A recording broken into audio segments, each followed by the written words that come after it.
বগুড়ায় জাতীয় পার্টির কার্যালয়ে ব্যানার টাঙিয়ে গণভোটের ক্যাম্পেইন আয়োজনকে ঘিরে জুলাই যোদ্ধাকে মারধরের অভিযোগ উঠেছে।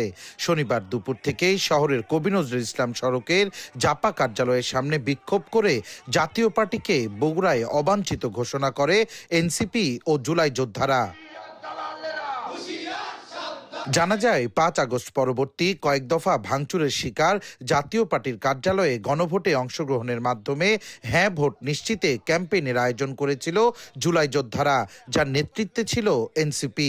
এই সময় এনসিপি নেতারা অফিস দখল করছে এমন ধারণায় জাতীয় পার্টির কয়েকজন নেতা এবং সমর্থকরা তাদের বাধা দেন।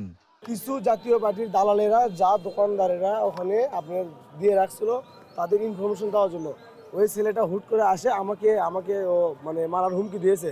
এ ঘটনায় পুলিশের বিরুদ্ধে অসহযোগিতার অভিযোগ এনে সদর থানার সামনে বিক্ষোভ করেন এনসিপি নেতারা।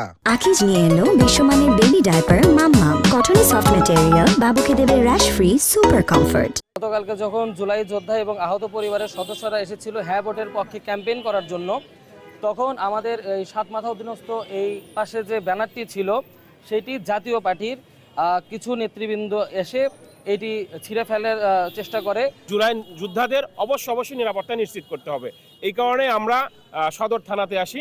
পরবর্তীতে অতিরিক্ত পুলিশ সুপার মোস্তফা মঞ্জুর ও জেলা গোয়েন্দা শাখার ইনচার্জ ইকবাল বাহারের মধ্যস্থতায় পরিস্থিতি শান্ত হয়। জাতীয় পার্টি অফিসে আসলে এনসিপি বা জুলাই যোদ্ধারা ওখানে একটা গণভোটের পক্ষে ভোটের পক্ষে একটা প্রচার আনার জন্য তারা ব্যানার টানছিল। তারা যখন ওখানে ব্যানার টানায় কেউ বা কাহারা তাদেরকে বাধা দিতে আসছিল, আমরা যখন সংবাদ পাই সঙ্গে সঙ্গে সেখানে উপস্থিত হই। আমরা যথেষ্ট যত পরিমাণে সর্বোচ্চ সহযোগিতা দেয় তাদের সহযোগিতা করেছি। এনসিপির দাবি জুলাই যোদ্ধাদের নিরাপত্তা নিশ্চিত সহ অবিলম্বে জুলাই আন্দোলনকে ঘিরে দায়ের হওয়া এজাহারভুক্ত আসামিদের গ্রেপ্তার নিশ্চিত করা।